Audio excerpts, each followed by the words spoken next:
तो नमस्कार, मैं देवेंद्र सिंह। आज हम बात करेंगे कि फार्म को कैसे ग्रो किया जाए, कैसे कैसे सेटअप लगाना है। तो बहुत सारे भाइयों के ना फ़ोन आते रहते हैं रोज़। ज़्यादातर भाई लोग हमारे परेशान हैं कि फ़ार्म शुरू करना है तो कैसे करें, क्या ना करें, कैसे तो क्या होगा, सफल होगा नहीं होगा। तो इसमें ना आपको बड़ा सोच समझ के पैसा लगाना पड़ेगा। कई भाई फ़ोन करते हैं कि लोन लेके काम शुरू करें, तो मेरी सलाह तो यही है कि आप लोन लेके काम शुरू ना करें। अगर आपके पास 5-7 गाय ऑलरेडी हैं और आप उसी को आगे बढ़ाना चाहते हैं तो फिर आप 2-3 लाख रुपए का लोन लेके आप कुछ गाय उसमें ऐड कर सकते हैं। लेकिन ये नहीं है कि आपके पास कुछ भी नहीं है और आपने बिल्कुल ट्रेनिंग नहीं ले रखी है तो पहले दिन से ही आप 10-12 लाख 15 लाख का लोन ले लें और बड़ा सा शेड बना दें, तो ये पहले दिन से ही आप कमर्शियल फार्म शुरू कर दें। तो ऐसा आपको बिल्कुल नहीं करना। तो आपको कैसे करना है स्टेप बाय स्टेप, तो वो इस वीडियो में आज आपसे बात करूँगा। तो वीडियो पूरा देखना, ध्यान से देखना और वीडियो में बने रहना ताकि आपको पूरी समझ आ सके। तो जैसे हमने पहले साल स्टार्ट किया था तो हमने करीब 13-14 लाख रुपए का इन्वेस्टमेंट किया था। तो मेरे पास इन्वेस्टमेंट से पहले ना 3 गाय, जो देसी गाय थी मेरी घर की, तो वो 3 गाय थी, मेरा करीब 40-45 लीटर दूध हो जाता था। तो हमने तब हमारे पास ना शेड नहीं था, बिल्कुल उजड़ा हुआ चमन जैसा हो गया था मेरा काम, बिल्कुल सारा कुछ उजड़ चुका था विदेश के चक्कर में। तो इस जगह पे यहाँ पे हमने ना छप्पर डाला हुआ था, काने फूस वगैरह लकड़ी वगैरह इकट्ठी करके। तो पहले जब जनवरी में मैंने काम स्टार्ट किया था नए सिरे से, तो 3 खाली गाय थी। ये टूटी हुई खुरली थी, यहाँ टूटी हुई खुरली में 3 गाय बांध ली। तो सर्दियों में तो कोई दिक्कत नहीं आई, जनवरी से काम स्टार्ट किया था। तो जैसे जैसे फरवरी और मार्च का महीना आने लगा तो फिर हमने एक छप्पर बनाया यहाँ। रात भर गाय खुरली पे रहती थी इस पोर्शन में, और फिर दिन में हम यहाँ छाया में बांध देते थे। तो वहाँ जहाँ काली गाय खड़ी है वहाँ एक हमने 4 डंडे खड़े करके, 4 टेकन खड़ी करके, तो उसके ऊपर थोड़ा सा फूस डाल दिया था, भांग भंगांग ऊपर गिरा दी थी, एक आध गाय हम वहाँ बांध देते। तो बहुत बुरे हालात थे, देखने में ही ऐसा लगता था कि ये पता नहीं कामयाब होगा नहीं होगा। तो हमने हिम्मत नहीं हारी। हमने करीब मार्च के बाद अप्रैल मई में मैंने फिर से काम स्टार्ट किया। हमने करीब 8-8.5 लाख रुपए गायों पे लगाए, 3.5 लाख रुपए का शेड बनाया था और 70,000 रुपये की मिल्किंग मशीन खरीदी थी और 42,000 का मैंने जो जनरेटर खरीदा था। बाकी पंखे वंखे लगाए थे, वो शेड के इंक्लूड ही था 3.5 लाख रुपए। तो हमने काम शुरू कर दिया। 8.5 लाख रुपए लगाने के बाद मैं एकदम से 9 गाय ले आया था पंजाब से, तो जिसमें सारी बेकार निकली, सब कुछ खराब हो गया, एक ही गाय अच्छी थी। तो आते ही गायों में प्रॉब्लम शुरू हो गई, तो हमें अता पता कुछ नहीं था, तो हमने साइलेज बनाया। तो इसलिए हम बार बार आपसे बोलते हैं कि आप काम शुरू करो तो या तो किसी फार्म पे 3-4 महीने 6 महीने लगा लो, उसकी ट्रेनिंग ले लो, उसके बाद शुरू करो। और साइलेज अगर आपको नहीं बनाना आता है तो किसी अच्छे फार्मर के पास जाओ, उससे साइलेज बनाने की विधि सीखो। अगर नहीं आपको आ रही है तो वीडियो देख के आप उसको कर सकते हैं। अगर फिर भी नहीं बैठ रहा है तो जिस दिन आपने साइलेज बनाना है उस दिन किसी अच्छे फार्मर को रिक्वेस्ट करो, वो आपकी मदद कर देगा। एक आध दिन उसको अपने पास बुला लो, किसी एक्सपर्ट को बुला लो, तो उससे आप साइलेज डलवाओ। खाली उसने डालना नहीं है, देख रेख करनी है, तो उसका आपका साइलेज सेट हो जाएगा। हमारा साइलेज ख़राब हो गया था, पहले साल हमने बनाया तो 1 लाख रुपए का नुकसान हमारा साइलेज में हुआ। तो जो ख़राब साइलेज है वो सारी गायों का नाश मार देता है, तो ये प्रॉब्लम हमारे साथ आई। फिर हमें एक कंसेप्ट तो समझ में आ गया था कि भाई जो हमने नौकर रख रखा था, सबसे पहले तो हमने वो हटाया, क्योंकि हमें करीब करीब 8-9 हज़ार रुपये 10,000 रुपये का नुकसान हर महीने हो रहा था। वो जेब से देने पड़ रहे थे, और कैसे कैसे मैनेज करने होते हैं ये तो मैं ही जानता हूँ, या वही जाने जिसने फार्म शुरू किया है। नए बंदे को इस बात का नहीं पता। तो फिर हमने सबसे पहले तो मैंने नौकर हटाया। तो तब मेरे पास करीब करीब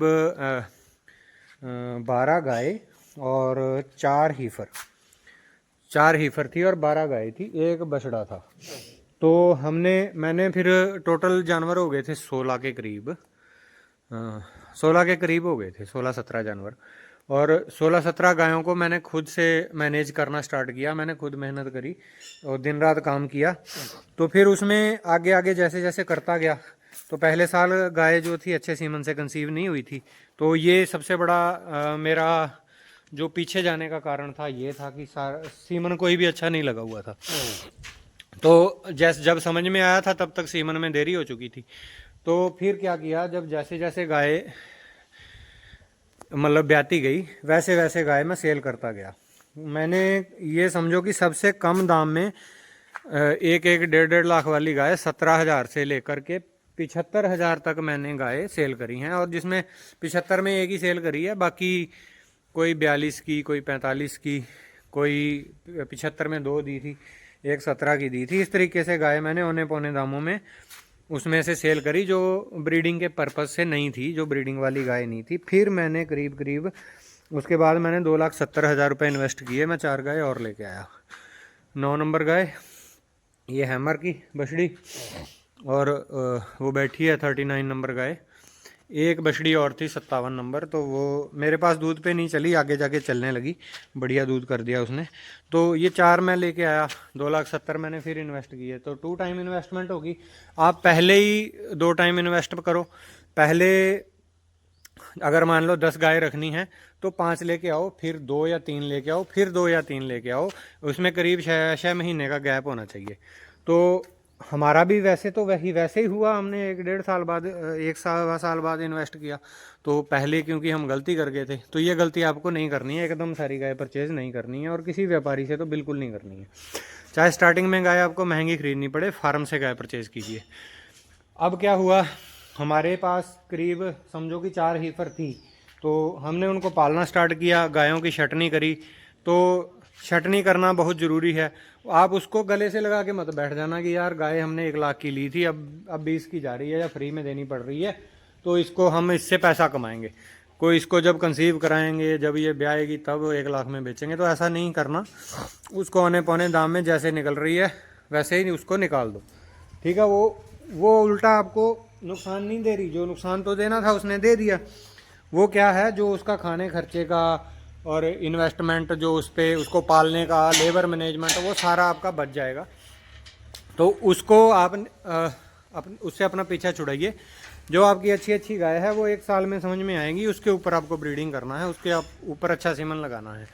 तो जैसे मैंने बताया कि पहले साल हमारे पास जो पंजाब से जो बछियाँ आई थी वही बछिया थी 2, एक अपनी जर्सी की बछिया थी और एक ये जो मैंने परचेज़ करी थी ये वाली बछिया थी। तो मेरे पास 4 बछिया थी। तो पहले साल जो बछिया आपको मिल गई उसे पाल सकते हैं।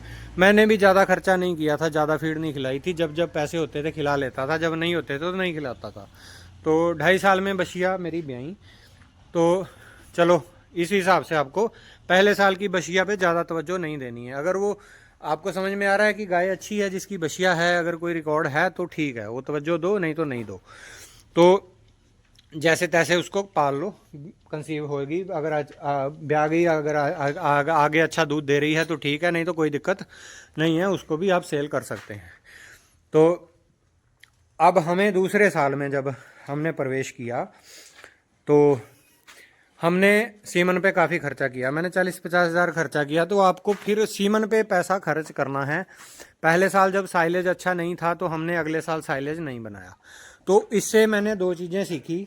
जब हम पहले साल हमने बाजरा बहुत बोया था, तो बाजरे से गायों को चलाया नहीं चली, तो बाजरा हमने काटना छोड़ दिया। गाय जो 30-30 लीटर वाली थी वो 10-12 लीटर दूध पे चल रही थी और थनैला बहुत पकड़ रही थी बाजरे से। अब फिर अगले साल हमने इनको पुराल खिला के देखा, तो पुराल से भी थनैला पकड़ रही थी, तो हमने वो भी छोड़ा। फिर हमने मटर खिलाया। मटर, पुराल का सीज़न था, पुराल छोड़ दिया खिलाना, मटर खिलाया, तो मटर से सही चला हमारा काम। तो लेकिन दूध उतना नहीं दिया गायों ने। अब आगे फिर हमने जब अगला जब सीज़न आया तो हमने सोचा कि चलो अब मटर ख़त्म है, तो अब हमने चरी बोली। हमने करीब 3-3.5 एकड़ चरी बोई। तो चरी से हमने गायों को चलाया, तो गाय कोई 12-14 लीटर से ऊपर नहीं गई।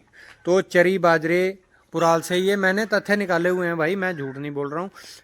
इनके ऊपर गाय नहीं चली। तो हमने जवी पे भी चलाई, नहीं चली।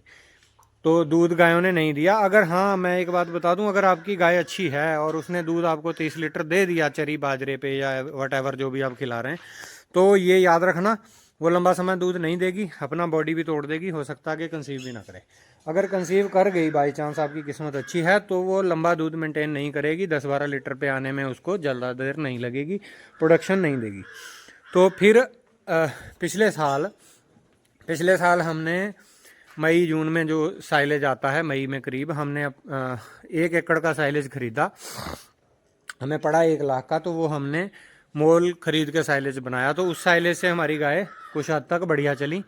तो आगे गायों ने, लेकिन जब हमने साइलेज शुरू किया था तो हमारी गाय पहले का BCS टूटा हुआ था, दूध टूटा हुआ था, तो वो उसको रिकवर नहीं कर पाई, लेकिन अपनी बॉडी उन्होंने बना ली।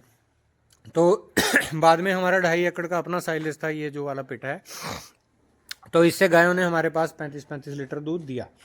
तो टोटल साइलेज की बात पे आ गए, तो कुल मिला के ये है कि साइलेज को आप प्रेफरेंस दीजिए बजाय हरे चारे के। अगर आपको बड़ी गाय रखनी है, HF गाय रखनी है और कमर्शियल फार्म चलाना है, तो साइलेज के बिना आप नहीं चला सकते।